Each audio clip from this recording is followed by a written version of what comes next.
소유인가 존재인가, 소유인가 존재인가라는 다소 철학적인 제목으로 말씀을 나누겠습니다. 사실 이제 설교 준비를 할 때마다, 특별히 이제 주일 설교를 준비할 때마다 저는 항상 이제 고민에 빠집니다. 이런 고민에 빠져요. 보여주시면, 메시지와 마사지 사이에서 항상 고민을 합니다. 메시지를 전할 것인가, 아니면 마사지를 해드리는 설교를 할 것인가, 항상 고민에 빠지죠. 어떤 한 날은 날카로운 메시지를 좀 전했는데, 예배 문 밖에서 이제 인사를 할 때 새 가족이 와 있으면 엄청 신경이 쓰이는 날들이 없지 않아 있습니다.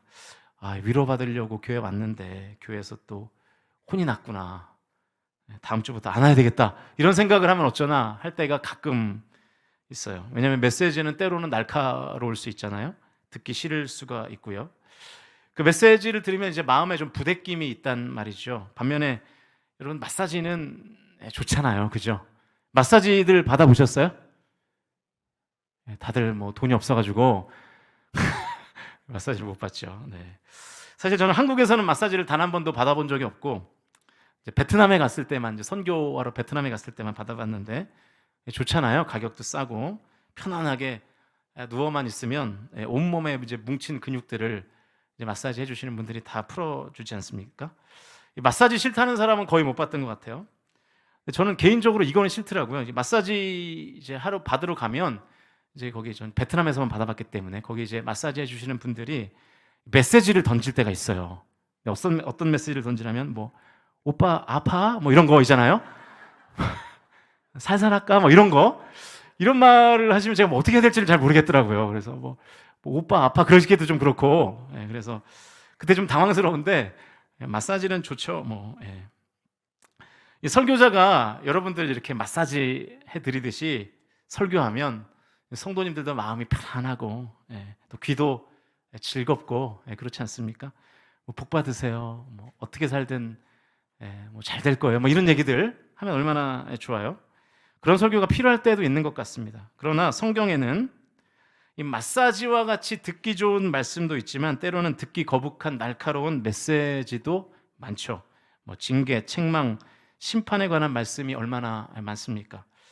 저는 이제 우리 교회의 담임 목사로서 어떻게 보면 설교를 가장 많이 하는 대표 설교자인데, 성도님들께 꼭 부탁드리고 싶은 것이 있습니다. 달콤한 말씀이든 쓰디쓴 말씀이든 모두 다 하나님의 말씀으로 받으실 수 있기를 주님의 이름으로 간절히 부탁드립니다.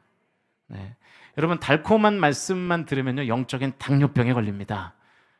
마음에 부대끼는 쓴 말씀도 들어야 나의 영이 건강해지는 거예요. 목사님은 주로 쓴 말씀만 하시는 것 같던데, 이렇게 생각하지 마시고, 그래서 오늘은 한 해의 마지막 주일이고 마지막 날이니까 달콤한 말씀을 준비했습니다. 설교 제목은 전혀 달콤해 보이지 않지만, 이 복에 관한 말씀만큼 달콤한 말씀이 어디 있겠어요? 시편 1편 말씀은 사실은 제가 지난 작년이죠, 송구영신 예배 때 좋은 출발을 하라라는 제목으로 설교한 적이 있는데, 오늘은 조금 다른 관점에서 메시지를 좀 나누겠습니다. 우리 시편 1편 1절 앞부분 말씀만 우리 화면을 보시면서 같이 읽겠습니다. 시작. 복 있는 사람은. 우리가 좀 전에 새해 복 많이 받으시라고 이렇게 서로를 축복했는데, 여러분에게 묻고 싶어요. 뭐가 복입니까? 대체 복이 뭘까요? 돈이 복인가요? 돈 많으면 복 받는 거 맞습니까? 건강하게 오래 사는 게 복일까요? 사실 이 질문은 한국교회에서 가장 존경받는 설교자 중에 한 분이신 한경직 목사님께서 1920년대에 그 교회 성도들에게 했던 아주 유명한 일화가 있습니다. 아마 들어보셨을지 모르겠는데요, 한경직 목사님 이렇게 설교하셨대요. 여러분, 돈 많은 것이 복입니까? 그랬더니, 당시에는 우리나라가 굉장히 어려웠던 때잖아요. 가난했던 때고. 그래서 성도들이 열화와 같이 아멘 했다는 거예요. 여러분, 이 열화와 같은 아멘 소리가 대체 어땠는지 너무 궁금해요. 저도 좀 그런 아멘 소리를 들어보고 싶은데, 열화와 같은 아멘 소리. 하나님께서 2024년도 한 해도 여러분 한 명 한 명을 먹이시고 입히시고 보호하시며 돌보실 줄로 믿습니다. 이게 열화와 같은 거군요. 네. 역시 센스가 있으십니다. 한경진 목사님 또 물어보셨다는 거예요. 오래 사는 게 복입니까? 그랬더니 성도들이 또 큰 목소리로 아멘 했다는 거예요. 그 우렁찬 아멘 소리를 듣고 한 목사님이 1900년대에 본인의 할아버지한테 들은 이야기를 성도들에게 해줬답니다. 1900년대에는 한국인들의 평균 수명이 50이 안 됐대요. 너무 가난했기 때문이죠. 이 보릿고개가 있던 시절이 있었잖아요. 물론 저도 잘 모릅니다. 보릿고개는 정말로 이제 먹을 것이 없는 그런 시절이죠. 돌아가신 지가 한참 됐는데 저희 외할머니가 제가 어렸을 때 가끔 이제 보릿고개 이야기를 해주셨다는 거예요. 저는 기억이 없어요. 어머니한테 들은 이야기인데 외할머니가 저한테 보릿고개 이야기를 해주시면서 야 승민아, 예전에는 밥 지을 쌀이 없어서 굶고 그랬어. 그러니까 승민아, 절대로 밥 한 털도 남기면 안 돼. 이렇게 저를 이제 외할머니가 교육하셨던 것 같아요. 그런데 그때마다 제가 이렇게 대답했대요. 할머니, 밥 없으면 라면 먹으면 되잖아. 그랬다는 거예요. 그러니까 보릿고개를 뭐 전혀 모르니까 이제 그런 말들을 하는 거죠. 이제 아무튼 실제로 이 한경직 목사님의 할아버지가 겪은 이야기를 해주시는 거예요.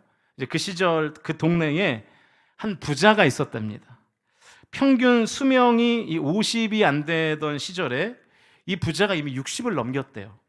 그러니까 건강했다는 거겠죠. 부자니까 뭐 좋은 것을 많이 먹었겠죠. 그런데 이 부자가 보릿고개만 되면 거의 모든 사람들의 먹을 것이 없어지는 그 시기에 각 집집마다 돈을 들고 찾아가서 이렇게 했다는 거예요. 돈을 나눠준 게 아니라 가난한 집집마다 찾아가서 가난한 집 어린 딸을 돈 주고 샀다는 거예요. 먹을 것이 없는 집에 어린 딸을 돈 주고 사서 자기 첩으로 삼는 거예요. 그래서 이 부자의 집에는 어린 첩들이 그렇게 많았답니다. 이 이야기를 다 들려주고 나서 한경직 목사님 성도들에게 다시 묻는 거예요. 이 부자 돈도 많고 오래 살았는데 복 받은 사람입니까? 그 얘기했더니 성도들이 조용해지더라는 거예요. 더 이상 열화와 같은 아멘 소리를 듣지 못했다라는 얘기입니다. 여러분에게도 다시 한번 묻고 싶습니다. 정말 돈 많고 건강하고 오래 살면 복입니까? 권력이 많으면 복인가요? 일부 예배 때 우리 울산 지역 정치 국회의원 두 분이 일부 예배를 오셔서 여기 앞자리에 앉아 계시는데 제가 뭐 권력도 필요 없다 그러고 막 설교를 했어요. 예. 왜냐면 올 줄을 몰랐기 때문에 예. 등에서 약간 식은땀이 났는데 아무튼 뭐 그런 일도 있었고요. 여러분, 그게 복이 아니죠. 네. 건강 그 자체가 절대로 복이 될 수 없죠. 명예나 권력 자체가 복이 될 수 없는 것입니다. 여러분, 내가 먼저 복 있는 사람이 되어야 나에게 주어진 이 돈이라는 도구가, 나에게 주어진 이 건강이라는 도구가 복된 효과를 가져올 수 있는 것입니다. 악인에게 돈 많은 것은 재앙이죠. 명예와 권력이 있는 것 재앙이죠. 악인이 오래 사는 것만큼 더 큰 재앙이 어디 있겠습니까? 여러분, 히틀러가 오래 살았다 그러면 얼마나 그 큰 고통이 심했겠습니까? 내가 무엇을 가지고 있느냐가 아니라 내가 어떤 존재인가가 사실은 더 중요한 것이죠. 그래서 제가 오늘 설교의 제목을 소유인가 존재인가라고 정한 것입니다. 물론 이 제목은 에릭 프롬이 쓴 책을 카피한 제목이죠. 이 책의 원 제목이 이렇습니다. To have or to be. 가질 것인가 아니면 될 것인가. 그것이 문제라는 거죠. 저는 근본적으로 복음 밖의 세속인과 복음을 경험한 성도 간의 극명한 차이가 이것이라고 믿습니다. 복음 밖의 세속인들은 늘 이 가지는 싸움을 해요. 얼마나 더 가질 것인가. 가지면 된다는 거예요. To have 하면 to be 할 수 있다는 거예요. 그러나 하나님은 그렇게 말씀하시지 않습니다. 돼야 가질 수 있다는 거예요. To be 해야 to have 할 수 있다는 거예요. 가질 수 있는 존재가 되지 않으면 가질 수 없다는 것이죠. 엊그제의 아주 큰 사건이 저는 그것을 극명하게 보여준다고 봅니다. 엊그제 여러분이 다 뉴스로 접하셨겠지만 배우 이선균 씨가 사망했습니다. 마약 복용 혐의로 경찰에 불려갔죠. 마약 반응 검사에서 계속 음성이 나왔는데도 경찰서에서는 계속 출두하라고 이제 전갈이 오는 거죠. 그러니까 유명 연예인이기 때문에 포토라인에 설 수밖에 없었어요. 인기가 있으니까 귀자들의 관심을 받을 수밖에 없는 거죠. 이선균 씨는 성공한 배우였습니다. 2019년도에 기생충으로 전 세계적인 스타가 됐잖아요. 올해에도 그가 출연한 두 작품이 칸 영화제에 출품됐습니다. 돈도 엄청 벌었겠죠. 그런데 그 부와 인기가 지금의 이 죽기 직전의 이선균 씨에게는 복이 아니라 오히려 독이 됐던 거죠. 그 부 때문에 부적절한 곳에 드나들었고요. 그 인기 때문에 포토라인에 설 수밖에 없었던 것입니다. 그러니까 투비 하지 않은 상태에서 투해부 하게 되니까 그것이 복이 아니라 독이 되어버린 것이죠. 그러니까 여러분, 진짜로 중요한 것은 내가 얼마나 많이 가졌느냐가 아니라 그것을 가지고 선용할 수 있는 사람이 될 수 있는가 하는 것입니다. 사랑하는 성도 여러분, 2024년도 한 해를 살아가실 때 복받게 해달라고 기도하지 마시고요, 복 있는 사람이 되게 해달라고 기도하실 수 있기를 주님의 이름으로 축원드립니다. 복 있는 사람이 되면 하나님께서 복 있는 사람이 된 그만큼 저와 여러분에게 필요한 복을, 필요한 은혜를 부어주실 줄로 믿습니다. 여러분, 똑같은 물을 먹는데 양은요, 양은 이 살을 그리고 소는 또 사람을 살리는 우유를 만들어내잖아요. 반면에 똑같은 물을, 맑은 물을 먹는데 뱀은 그 물로 사람을 죽이는 독을 만들어냅니다. 그러니까 어떤 존재인가에 따라서 똑같은 인풋이 들어와도 아웃풋이 달라진다는 거예요. 그러니까 소유가 아니라 내가 어떤 존재가 되느냐가 중요한 것이죠. 그래서 저는 새해 덕담을 앞으로 이렇게 하면 좋겠어요. 새해 복 많이 받으세요가 아니라 새해 복 있는 사람이 되세요 라고 좀 우리가 바꿔서 새해에 덕담을 하면 좋겠습니다. 우리 새해 덕담을 다시 한번 해보겠습니다. 새해 복 많이 받으세요 이렇게 하시지 말고 새해 복 있는 사람 되세요 이렇게 하시면 됩니다. 시작. 새해에 복 있는 사람 되십시오. 네, 복 있는 사람. 네. 복 있는 사람 되실 수 있기를 주님의 이름으로 축원드립니다. 그럼 어떻게 그런 사람 될 수 있는가? 오늘 본문이 그 원리를 말해주고 있는데요, 6가지예요 총. 그래서 빠르게 제가 좀 설명을 해드리도록 하겠습니다. 지양해야 될 3가지가 있고요, 지향해야 될 3가지가 있습니다. 그 3가지를 소개합니다. 우리 1절 다시 한번 전체를 같이 읽겠습니다. 시작. 복 있는 사람은 악인들의 꾀를 따르지 아니하며 죄인들의 길에 서지 아니하며 오만한 자들의 자리에 앉지 아니하고. 복 있는 사람이 누구냐? 3가지를 지양, 그러니까 하지 않는 사람이 복 있는 사람이라는 거예요. 지향이 아니라 지양해야 되는 것입니다. 악인들의 꾀를 따르지 않고 죄인들의 길에 서지 않고 오만한 자의 자리에 앉지 않는 것, 이 3가지입니다. 그래서 그 한경직 목사님의 예화에서 나온 그 부자는 절대로 복 있는 사람이 아닙니다. 왜냐하면 악인의 꾀를 따랐고요, 죄인의 길에 서 있고요, 오만한 자의 자리에 앉아 있었기 때문이죠. 사랑하는 성도 여러분, 새해에는 악인들의 꾀를 따르지 마시기를 주님의 이름으로 축원드립니다. 죄인의 길에 서지 마시기를 바랍니다. 오만한 자의 자리에서 내려오실 수 있기를 주님의 이름으로 축복합니다. 그런데 잘 보면 이 3가지가 다 연결되어 있어요. 연결되어 순서대로 가는 거죠. 점진적으로 갑니다. 복 있는 사람이 지향해야 될 첫 번째는 꾀예요. 꾀. 여러분, 꾀는 다른 말로 하면 생각이죠. 언제나 사탄은 우리를 생각으로 유혹합니다. 악한 생각을 나의 머릿속에 넣어서 악한 생각에 사로잡히게 만들죠. 그래서 가룟 유다가 예수님을 팔 생각을 사단이 넣었다라는 표현이 성경에 나오지 않습니까? 이 생각의 단계에서 악한 생각을 우리가 끊어낼 수만 있다면 복 있는 사람이 되는 거예요. 그런데 끊어내지 못하면 복 없는 사람이 되는 거죠. 이 악인의 꾀를 지양하려면 내 생각이 틀릴 수도 있음을 인정해야 합니다. 내 생각이 틀릴 수도 있다는 것을 항상 염두에 둬야 돼요. 그래야 사단이 주는 악한 생각을 우리가 경계할 수 있는 것이죠. 지금 내 머릿속에 어떤 생각이 있어요. 그런데 이 생각에 대해서 내가 지나치게 이 생각이 무조건 맞다라고 확신을 하는 순간 이 생각이 하나님 주신 생각이 맞는지 사단이 주는 생각이 맞는지를 검토할 기회를 잃어버리는 것입니다. 지금 내가 하고 있는 생각이 무조건 맞아 라고 생각하는 성도가 있다면 그 성도는 사단이 이용하기에 딱 좋은 성도인 거예요.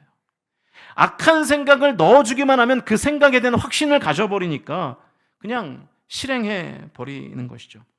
그래서 어떤 생각이 들 때마다 우리가 이 말씀을 기억하면 좋을 것 같습니다. 이사야 55장 8절과 9절 말씀 같이 읽겠습니다. 시작. 이는 내 생각이 너희의 생각과 다르며 내 길은 너희의 길과 다름이니라. 여호와의 말씀이니라. 이는 하늘이 땅보다 높음같이 내 길은 너희의 길보다 높으며 내 생각은 너희의 생각보다 높음이니라. 아멘. 지금 내가 하는 생각과 하나님의 생각이 다를 수 있다는 거예요. 이 다를 수 있다는 가능성을 우리가 항상 기억해야 된다는 것입니다. 지금 내가 하는 생각이 하나님께서 나에게 주시는 선한 생각인지 아니면 사단이 주는 악한 생각인지를 검토하는 시간과 여유가 성도의 삶에 필요하다는 것입니다. 그런데 내 생각은 무조건 맞고 내 생각은 무조건 옳아라고 생각하는 사람은 사단이 악한 생각을 넣어주기만 하면 그냥 밀어붙여버리는 거예요. 검토 안 해요. 그 생각을 검증할 시간과 여유를 갖지 못하는 것입니다. 그렇게 자기 꾀에 자기가 넘어가서 악한 길로 가는 것입니다. 사랑하는 성도 여러분, 하나님의 생각과 내 생각이 다를 수 있음을 깨닫고 인정하실 수 있기를 주님의 이름으로 축복합니다. 그래서 악한 꾀, 그 악한 생각에 사로잡혀서 여러분 복 없는 사람 되지 마세요.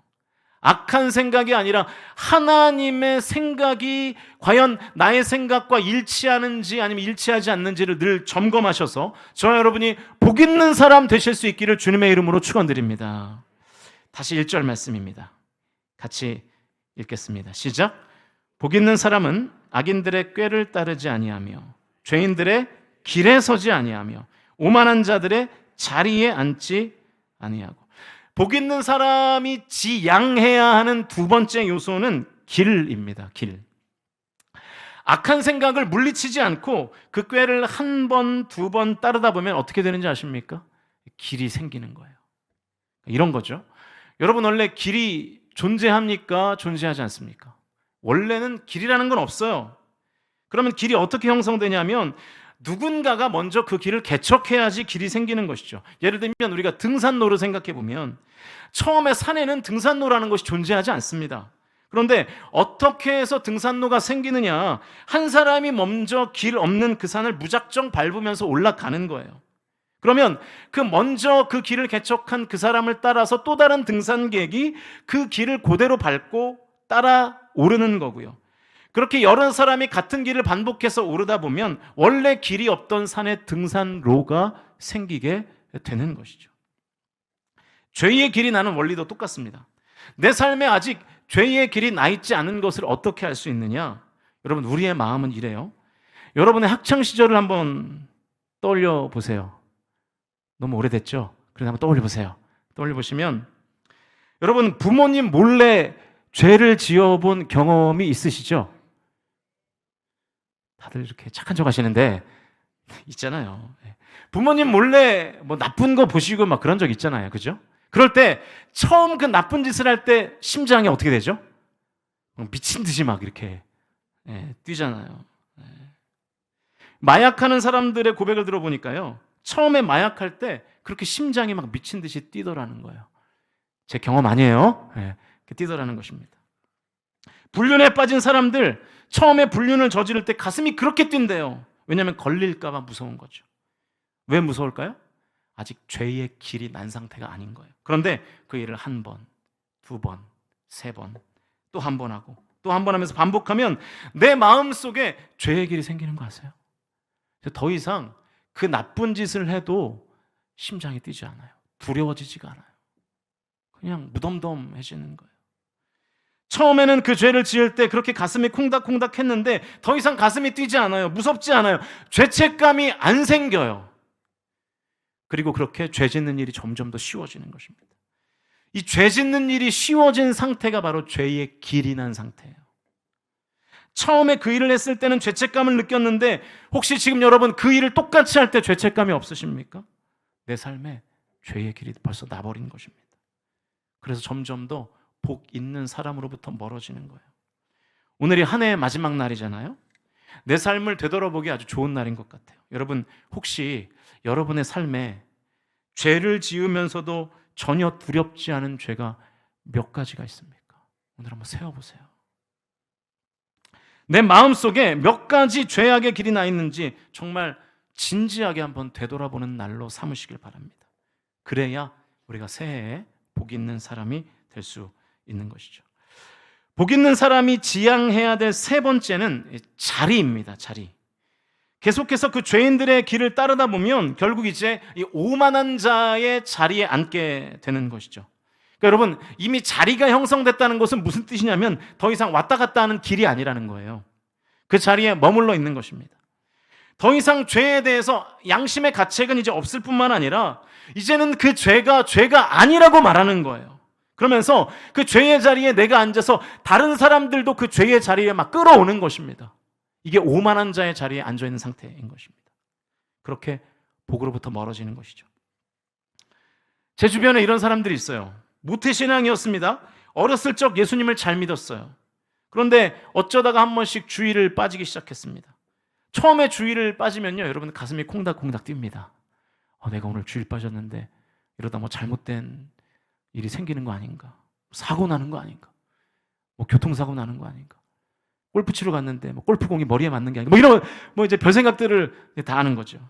근데 실제로는 아무 일도 안 일어나요.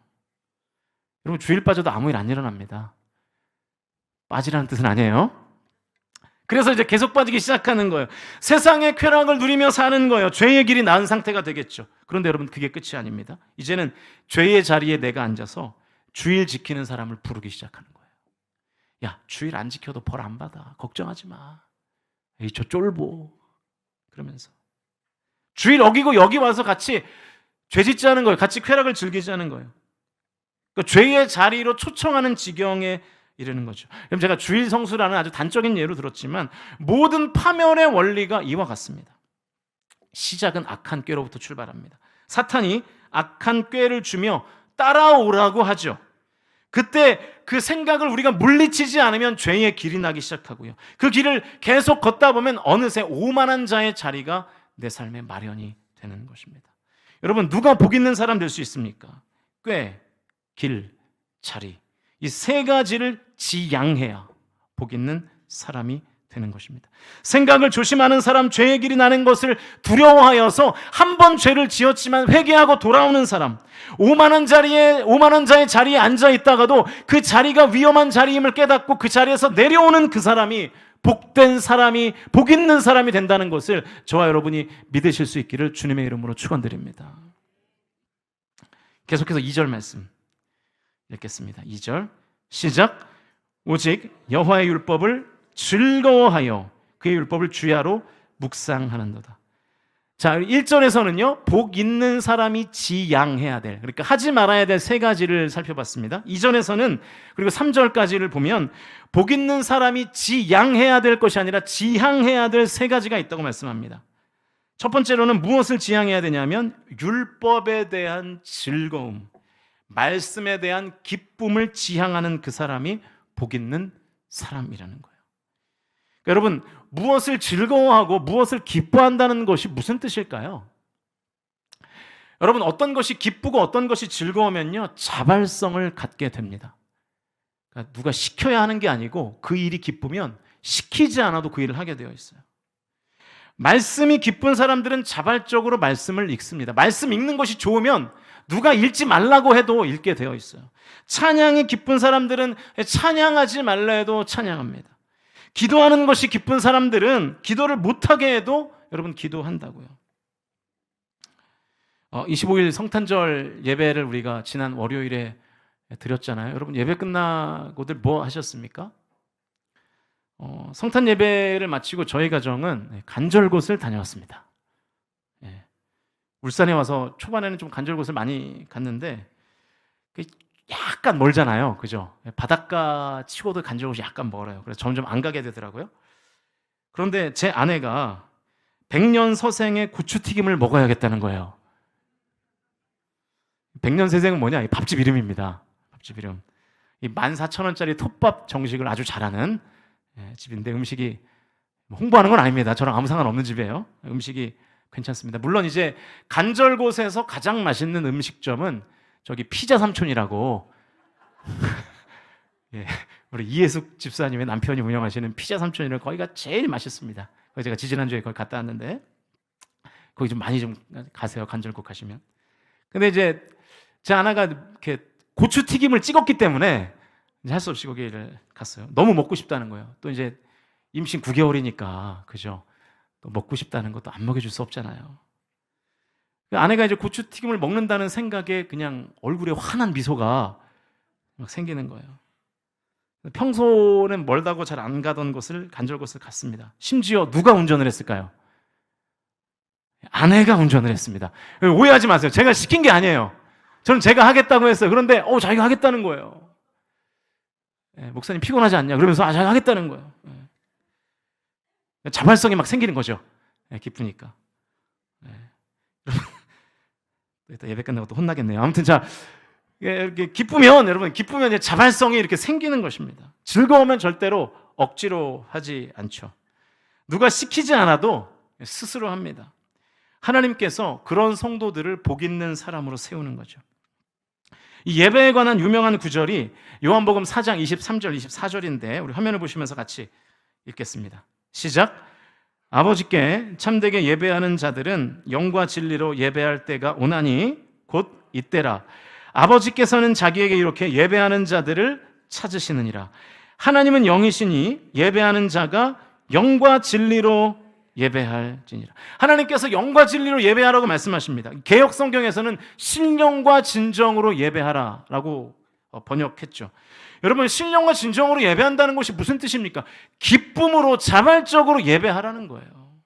그런데 23절에서 하나님께서 이렇게 예배하는 자들을 찾으신대요. 이게 무슨 뜻이냐면 자발적으로 기쁘게 예배하는 사람을 하나님께서 잘 못 찾겠다는 뜻입니다. 자발적으로 기쁨으로 예배하는 성도들이 많지 않아서 찾기 힘들다는 거예요. 세상에서 여러분 제일 꼴 보기 싫은 모습이 뭔지 아십니까? 억지로 하는 거를 보는 거. 그것만큼 꼴 보기 싫은 게 없어요. 제가 언젠가 그 옥동 쪽에 있는 식자재 마트, 그거 아세요? 거기 이제 아내랑 한번 이렇게 같이 갔는데 한 교회에서 그 앞에서 이제 노방전도 찬양을 하면서 노방전도를 하고 있더라고요. 근데 그 찬양하는 어떤 한 건장한 남자를 보는데 찬양은 하고 있어요. 근데 얼굴에 기쁨이 하나도 없어요. 보아하니까 아마 담임 목사가 나가서 하라 그러니까 할 수 없이 하는 것 같은데 기쁨이 하나도 없는데 그 길거리에서 그걸 하고 있는 거예요. 그 모습을 보는 게 너무 괴롭더라고요. 저거는 복음이 아닌데. 여러분, 그것만큼 추한 모습이 없습니다. 여러분, 어차피 교회 나오실 거잖아요. 어차피 예배 드리실 거고, 어차피 기도하실 거고, 어차피 찬양하실 건데 기왕 하시는 거 하나님 눈에 띄도록 자발성을 가지고 기쁘게 즐겁게 하실 수 있기를 주님의 이름으로 축원드립니다. 그게 복 있는 사람이라는 거예요. 하나님께서 그런 성도들 찾고 계신다는 거예요. 내가 기쁨의 예배자가 되어서 하나님이 나를 찾기만 하면 왜 복 안 주시겠습니까? 주시죠. 사랑하는 성도 여러분, 2024년도 한 해는 그냥 담임 목사가 끌고 가니까 억지로 막 끌려가는 그런 성도들 말고 기쁨으로 하나님 앞에 자발적으로 나와서 예배하고 찬양하고 기도하고 하나님 말씀 읽고 교회를 섬기는 저 여러분 되실 수 있기를 주님의 이름으로 축원드립니다. 복 있는 사람이 되기 위해서 지향해야 될 두 번째, 다시 2절을 읽겠습니다. 읽습니다. 시작. 오직 여호와의 율법을 즐거워하여 그의 율법을 주야로 묵상하는도다. 자, 지향해야 될 두 번째는 묵상이에요. 묵상은 1차적으로 뭐냐면 말씀을 읽는 것입니다. 그런데 단순히 말씀을 묵상하고 그러니까 읽고 끝내는 것이 아니라 읽은 말씀을 붙잡고 깊이 생각하는 것까지 해야 된다는 거예요. 재미있는 것은 여러분 지향해야 될 첫 번째가 뭐였습니까? 꾀였잖아요. 꾀, 생각. 그런데 지향해야 될 것도 뭐예요? 말씀을 생각하는 거예요. 이게 왜 중요할까? 읽기만 하면 되지. 하나님의 말씀을 읽기만 하면 되지. 왜 생각을 대체 해야 될까? 이것은 로고스와 레마의 관계로 제가 설명을 해야 될 것 같습니다. 많이 들어보셨을 텐데 로고스의 말씀이라는 개념과 레마의 말씀이라는 개념이 있어요. 로고스는 객관적인 하나님의 말씀입니다. 성경 66권, 구약 39권, 신약 27권의 말씀을 말해요. 누구에게나 내가 눈으로 읽기만 하면 똑같이 읽혀지는 말씀을 뜻합니다. 그러면 레마의 말씀은 뭐냐면 내가 읽은 그 로고스의 말씀을 계속 내가 생각할 때, 곱씹을 때 그 말씀이 나의 영혼에 부딪히면서 새롭게 나의 삶에 적용된 그 말씀을 말하는 것입니다.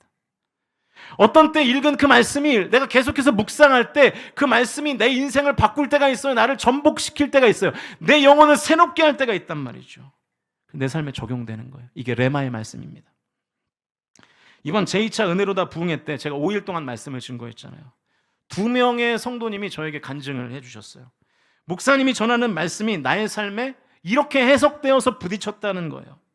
그래서 그 로고스의 말씀을 통해서 나의 삶에 어떤 문제가 깨달아지고 내 삶의 방향이 깨달아졌다는 것입니다. 이게 레마의 말씀이에요. 저는 여러분에게 130여 명에게 똑같은 말씀을 전했지만 그 성도에게는 그 말씀이 자기의 인생의 중요한 말씀으로, 내 인생에 적용되는 말씀으로 새롭게 해석된 것이죠. 이게 레마의 말씀입니다. 사랑하는 성도 여러분, 말씀이 저와 여러분의 삶을 해석하는 2024년도가 되실 수 있기를 주님의 이름으로 축원드립니다. 내 삶에 큰 고난이 찾아와도 하나님의 말씀으로 그 고난이 해석되기만 하면 그 고난으로 인한 상처가 말씀으로 치유되기 시작하거든요. 그래서 이 묵상이라는 단어가 영어로 meditation인데 이 단어에서 이 medicine, 이 약이라는 단어가 파생됐습니다. 로고스의 말씀을 묵상함으로 레마의 말씀을 내가 받을 수 있으면 그 레마의 말씀이 약이 되어서 내 마음 가운데 있는, 내 영혼 가운데 있는 슬픔과 상처를 치료하시는 거예요. 치유하시는 거예요. 여러분 2024년도 한 해 말씀으로 치유받는 한 해 되실 수 있기를 주님의 이름으로 축원드립니다. 복 있는 사람이 되기 위해서 지향해야 될 세 번째 요소 3절 말씀 같이 읽겠습니다. 3절 시작. 그는 시냇가에 심은 나무가 철을 따라 열매를 맺으며 그 잎사귀가 마르지 아니함 같으니 그가 하는 모든 일이 다 형통하리로다. 하는 모든 일이 다 형통하려면 우리가 시냇가에 심겨진 나무가 돼야 되는데 시냇가에 심겨진 나무가 되면 열매를 맺는다는 거예요. 그래서 복 있는 사람이 되기 위하여 지향해야 될 세 번째 요소는 열매를 맺는 것입니다. remain, 열매를 남기는 것입니다. 제가 3R로 이 세 가지를 정리한 것입니다. 보이는 것을 남겨야 된다는 뜻이에요. 다른 표현으로 하면 삶의 변화를 내가 지향해야 된다는 거예요. 여러분, 예수 믿기 이전과 예수 믿은 이후 여러분의 삶에 무엇이 달라지셨습니까? 아니면 10년 전의 나와 지금의 내가 무엇이 달라지셨습니까? 제가 이렇게 물으면 대부분 이렇게 대답하실 거예요. 예수 믿기 이전에 저 주일 성수 안 했습니다. 교회 안 다녔어요. 그런데 지금 주일 성수합니다. 예수 믿기 이전에 헌금 1원도 안 했습니다. 그런데 지금 11조도 합니다. 이게 열매 아닙니까? 라고 말하신다면 맞습니다. 그 열매예요. 확실한 열매예요. 그런데 주일 성수와 11조는 처음 예수 믿을 때 남긴 열매 아닙니까? 예수 믿은 첫 해에 남긴 열매 혹은 3년 혹은 5년이 지난 후에 남긴 열매 아니에요? 이 3절 말씀에 의하면 이 시냇가에 심겨진 나무는, 다시 말하면 이 복 있는 사람은 어느 한 철에만 열매를 맺는 나무가 아닙니다. 철을 따라 매 철마다 봄, 여름, 가을, 겨울, 그 다음에 봄, 여름, 가을, 겨울, 그 다음에 봄, 여름, 가을, 겨울, 매해 매 계절마다 열매를 맺는다는 거예요. 여러분의 신앙의 열매가 1998년 12월에 열매 맺고 지금까지 아무런 열매가 없는 게 아니라는 거예요.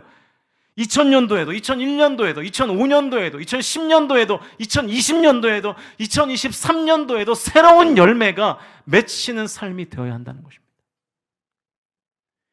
지금 여러분이 맺었다고 주장하는 그 열매가 몇 년도 산입니까, 여러분? 몇 년도 산이에요? 몇 년 전 거예요, 그 열매? 와인은 오래 숙성할수록 비싸지지만 신앙의 열매는 오래되면 될수록 썩을 뿐입니다. 5년 전에 사과를 먹는 분 계세요? 먹다가 죽으면 어떡하려고요? 그런데 왜 신앙의 열매는 5년 전, 10년 전, 심지어 20년 전, 30년 전의 열매를 지금까지도 열매라고 들고 계십니까? 사랑하는 성도 여러분, 2024년에는 싱싱한 올해의 열매를 맺으실 수 있기를 주님의 이름으로 축원드립니다. 변화를 결단하세요. 단 한 가지만이라도 그 변화를 지향하는 성도를 하나님께서는 복 있는 사람으로 세워주신다는 것입니다. 이제 말씀을 정리하겠습니다. 자, 복 있는 사람이 되기 위해서 세 가지 지향해야 될 것과 세 가지 지향해야 될 것을 말씀드렸어요. 꽤 길 자리 지향해야 됩니다. 즐거운 묵상 열매 지향해야 됩니다. 이 세 가지를 지향하고 세 가지를 지향함으로 2024년도 한 해는 우리 성광 공동체에 속한 모든 성도들이 다 복 있는 사람들이 되어 하나님이 주신 풍성한 것을 누리며 선하게 사용하실 수 있기를 주님의 이름으로 축원드립니다. 제가 작년 송구영신 예배 때 같은 본문으로 설교하면서 제가 이런 메시지를 전했습니다. 이 복 있는 시편 1편 1절에서 복 있는 사람이라고 할 때 이 복은 이 히브리어로 이 복이라는 단어는 두 가지가 있다고 말씀드렸어요. 첫 번째는 바라크의 복이 있고요. 두 번째는 아사르의 복이 있습니다. 바라크의 복은 뭐냐면 예수를 믿어도 받고 예수를 믿지 않아도 받는 복이에요. 그러니까 이 땅의 자연을 누리며 사는 것, 우리가 공기로 호흡하면서 숨을 쉬는 것, 물을 마시는 것, 이런 것들. 그러니까 예수를 믿는 유무와 상관없이 받는 복이 바라크고요. 아사르는 내가 예수를 믿어서 변화받아 순종함으로 받는 복이 아사르입니다. 그러나 시편 1편 1절에서 말하는 복은 아사르라는 단어가 쓰였습니다.